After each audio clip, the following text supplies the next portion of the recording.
There were huge consequences as a result of your naming of people who worked for UNRWA. What the world has not seen is the accompanying evidence. I just want to know, is there accompanying evidence? Is there anything beyond those names? And have you shared it with the United Nations investigation that is going on? Because there is millions of pounds of aid that is resting on those claims and hundreds of thousands of lives dependent on it. Israeli spokesperson Eylon Levy was asked some pretty tough questions while appearing on Channel 4 News in the UK. Krishnan Guru Murthy decided to ask him about Israel's unfounded claims in regard to UNRWA, the UN humanitarian group that provides sustenance and other humanitarian aid to Palestinians in the Gaza Strip. As some of you may already know, Israel had claimed that members of the group were involved with Hamas or were supporters of Hamas. And immediately, without questioning the allegations, without a formal investigation being launched, 14 different countries decided to pull aid from UNRWA, which has had just devastating consequences for the Palestinian people in Gaza. Now, before we get to Levy's absurd and defensive response, here is more of a refresher on this entire situation. Israel had claimed that as much as 10% of staff are Hamas supporters and wants the organization to be disbanded. It has accused a dozen of the agency's 13,000 staff in Gaza of taking part in Hamas's October 7th attacks in Israel that killed 1,200 people. Now, there are specific allegations, including that one employee is allegedly guilty of kidnapping a woman on October 7th. Another is said to have distributed ammunition, while another employee is described as participating in a kibbutz massacre in which 97 people were killed. Now, those are serious allegations, and if true, there should absolutely be consequences. But now the funding has been completely ripped away from UNRWA based on these claims that Israel has failed to provide any receipts of. And it is having a negative reaction or a negative impact on UNRWA because they need that funding in order to provide the humanitarian aid to Palestinians. Felipe Lazzarini, UNRWA's Commissioner General, said an Israeli official told him the names of the accused staff members and the allegations they were facing. He said the official read from a large dossier, but the agency had not been provided a copy. And those accusations had major ramifications. As I mentioned earlier, the allegations, still unproven, have prompted US and 14 other donors to suspend about $440 million in funding to the agency and brought intense scrutiny of its work at a time when it is providing vital aid to nearly 2 million Palestinians in the besieged Gaza Strip.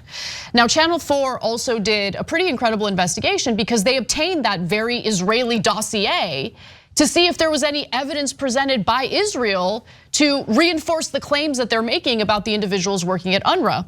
And well, I'll let the video speak for itself. The document repeats an allegation the Israel Defense Force has made many times, that the Hamas terrorist organization has been methodically and deliberately placing its terrorist infrastructure in a wide range of UN facilities and assets, but provides no evidence to support its explosive new claim that UNRWA staff were involved in the terror attacks on Israel, just stating, from intelligence information, documents and identity cards seized during the course of the fighting, it is now possible to flag around 190 Hamas and Palestinian Islamic Jihad terrorist operatives who serve as UNRWA employees.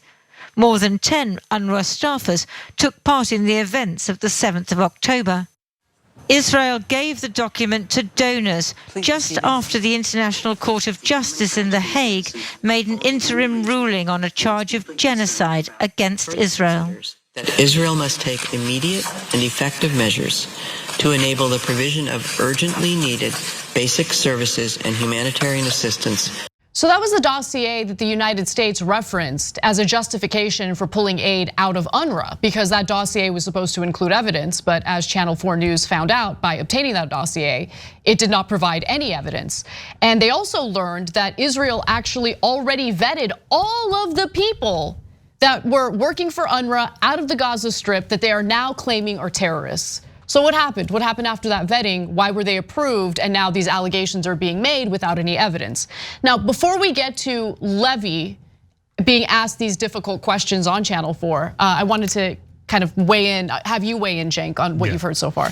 So when there was a dispute over a hospital bombing early on in the massive bombing that Israel has done in Gaza, there was lack of clarity on who had done that bombing. And every media organization was made to withdraw their original reports that said that it might have been the IDF. And it became a giant national story for several weeks. You must retract, based on not sure, okay? Now I see no calls for retraction other than what we're saying. So this is a much bigger deal. This is a massive piece of propaganda. And media organizations, you didn't notice that the Israeli right wing, including Netanyahu, has been against UNRWA for decades? You didn't know that? So you didn't notice that the IDF has done ridiculous propaganda over and over in this conflict? You didn't notice that they put it out on the same day as the International Criminal Court of Justice was set to rule against Israel? And that didn't make you think, I wonder if this is propaganda. No, you guys all just blasted it out like they were guilty already. And are you retracting now? No. Or has anyone retracted a story about this, one of the most obvious pieces of propaganda we have ever seen? No, that UN organization has been, they already lost the funding. This is exactly, it's a perfect hit job. They just assassinated that group, as they have with reporters and anyone else trying to do right and just things inside Gaza. And US, UK, Germany, et cetera, those 14 countries actively participated in that assassination. And now the Palestinians won't even get food or clinical treatment for their injuries, et cetera. And why? Because Israel wants to starve them, kill them, force them into desperate situations, and then pressure Egypt to open the gates and push them into the desert. I mean, look at what they're doing right now in Rafah as we speak. So they pushed and displaced all of these Palestinians in the Gaza Strip, displaced 1.5 million of them to Rafah, which is near the border with Egypt. And now they're doing aerial bombardments, raids, and shelling in Rafah, where all the Palestinians are cooped up. I mean, come on. All right, anyway. So they want to deny humanitarian aid to these individuals. They want to basically gather them up into one small pocket of the Gaza Strip and then proceed to bomb the crap out of that portion of the Gaza Strip. I don't know, Cenk, I don't know what to call it. Apparently it's super offensive to call it a genocide, but it looks like a genocide to me. No, I don't care. Who cares who's offended by it? And by the way, let me just say, when genocides are taking place, the countries who are carrying out the genocide deny the genocide. In fact, they proceed to deny the genocide even centuries after the genocide took place. That's how genocides work. I don't know if you guys know this, and I know this is a forbidden topic and you're not allowed to talk about it, the Turkish perspective on the Armenian genocide. But apparently you're also not allowed to talk about the Palestinian perspective. So one side does it, you're not allowed to, they're not allowed to say, and the other side suffers it, and they're not allowed to talk about it. Isn't that weird? Anyway, the Turkish perspective is that they are deeply, deeply offended at the idea that it's a genocide. Now, the reason I bring that up is, do you care? Why should anyone care? Every Turk I know is, there's nothing you could do to offend them more than to say what happened to the Armenians was a genocide. So what? Why do we care about offending the Turks? Was it or wasn't it? And when it comes to the Turks, no one in fact cares. Of course, you could offend Turks all day long. Everybody's super happy to do that, right? But we can't offend Israelis. I know everything is different on Israel, but all right, anyway, so this is insanity. But let the liar who represents them spout off here, and you'll see he has nothing. So before we get to him though, I just want to make one note about the US government, because it has been consistent on one thing. Which is give Israel everything, back them on everything, never ever question them and say, what else do you need, sir? Please, sir, I'm begging you, sir. What more can I give you from American taxpayers? Well, that is true, but what I was thinking about is their history of genocide denial. Well, that's also true, right? Anyway, so with that, because the United States until very recently also refused to acknowledge the Armenian genocide. Or, by the way, the genocide we did against Native Americans. So are we allowed to say that? Or no, some right-wingers are offended by that. So we're now no longer allowed to mention the Trail of Tears or any of the other genocides we did, because apparently we're measuring based on whether people are offended and of course, whether they're powerful or not. Now back to UNRWA, the lack of evidence to back up Israel's claims that members of UNRWA are involved with Hamas, and how Eylon Levy, a spokesperson for the Israeli government, is handling questions about this very issue. Let's watch. When we said that UNRWA, at least 13 UNRWA staff members, and that's apart from the thousands of UNRWA graduates, but the 13 UNRWA staff members were directly involved in the October 7th massacre. That was the tip of the iceberg. Yeah, do you have any of evidence the complicity for that? and That's my collusion. question. Of Because you course, haven't because this published was it. all collected. Because this was all collected on the basis of intelligence that Where's has the been evidence? shared with our allies.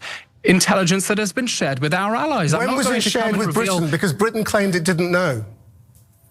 I can't speak to the specific intelligence that has been shared with individual Western partners, but that evidence is out there. It is clear. So the evidence he's referring to that's been shared with Israel's allies is that very dossier that Channel 4 News got its hands on and figured out had absolutely no evidence backing up Israel's claims. And when Levy was basically pressured further, he said, listen, it's just that the UN can't be trusted. Let's watch. Is This is there not direct deflection. evidence about those 13 names? Where is it? Have you passed it to the UN investigation or not? We do not trust the UN So you investigation haven't. that is taking place. So there is no The evidence UN that you have cannot- placed in front of anybody The investigating the United Nations, which has been covering up the Hamas presence literally 20 meters underneath the UN headquarters in Gaza, cannot be trusted to conduct any sort of internal review. Have you given the because evidence the UN is part to of the the US problem. or British governments? I'm not personally aware of what material may have been passed on between our intelligence agencies. We might have millions of people watching this show, but you can be the difference maker, because we just need 1% of our audience to be paid members, and then this show can be around forever. So you can make that difference. Click join now. Well, that was a fascinating final answer he gave, considering he's so sure, he's so certain that there's evidence that's been shared with Israel's allies. He's just uncertain of which documents and what kind of evidence was shared with them. Maybe because the evidence doesn't exist. And by the way, if it does exist, I'm happy to say I'm wrong. It's just that we haven't seen it, and it doesn't exist in that dossier that Israel gave to its allies to confirm that members of UNRWA are part of Hamas, or at least conspiring alongside Hamas. Yeah.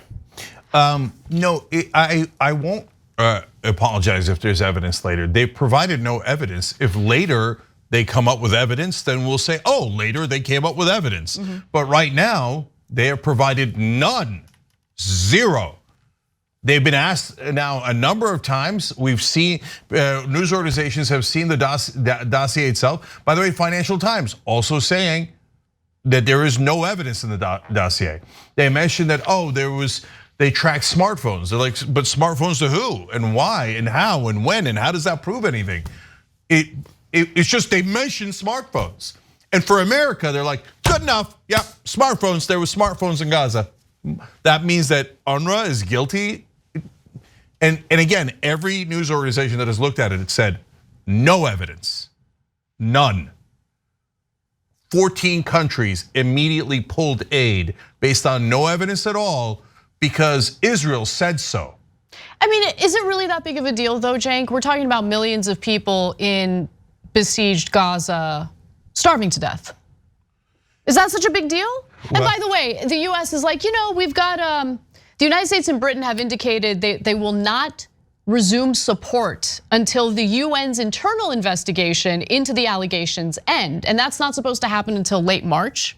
So what is supposed to happen between now and late March? Considering that UNRWA does not have the funds necessary to provide the critical humanitarian aid that civilians in Gaza need to survive. And besides which, if this investigation is being carried out by the UN and Israel declares that it does not trust the UN, what happens then?